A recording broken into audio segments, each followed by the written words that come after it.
बातमी आहे नवी मुंबईतून मुसळधार पावसाचा एपीएमसीला मोठा फटका बसतोय।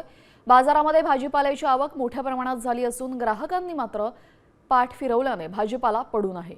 मुसळधार पावसामुळे अनेक भाज्या खराब झाल्या असून दरात मोठी घसरण झाली आहे। यामुळे शेतकऱ्यांचा मोठं आर्थिक नुकसान होतंय। दरम्यान एपीएमसीतून याचा आढावा घेतलेला आहे आमचे प्रतिनिधी विकास मिरगणे यांनी। पाहूया। राज्यात अनेक ठिकाणी मुसळधार पावसाला सुरुवात झालेली आहे।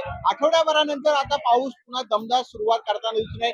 मुंबई कृषी उत्पन्न बाजार समितीमध्ये हे दृश्य जर तुम्ही बघितलं, संपूर्ण भाजीपाला पडून आहे। कारण मुंबई आणि नवी मुंबई शहरामध्ये जो आहे मुसळधार पावसाला सुरुवात झालेली आहे आणि त्यामुळे जे आहे मुंबई कृषी उत्पन्न बाजार समितीमध्ये गिराईक नसल्यामुळे संपूर्ण भाजीपाला पडून झालेला आहे आणि आज मोठ्या प्रमाणामध्ये आवक सुद्धा झालेली आहे। 500 पेक्षा जास्त गाड्यांची आवक झाली असल्यामुळे संपूर्ण भाजीपाला जो आहे तो पडून राहिलेला आहे। गवार असेल, टोमॅटो, फ्लावर, वांगी या सगळ्या भाज्या ज्या आहेत या ठिकाणी आपल्याला पाहायला मिळत आहेत।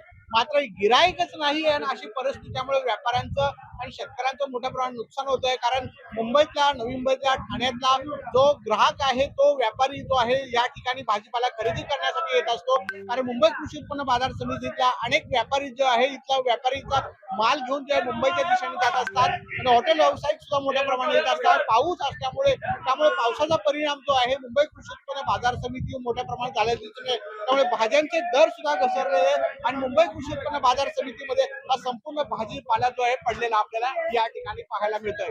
कॅमेरामॅन ज्ञानेश वाडीसह विकास मिरगणे, साम टीव्ही, नवी मुंबई। मी साम टीव्हीच पाहते, तिथल्या बातम्या मला रिलेट करतात।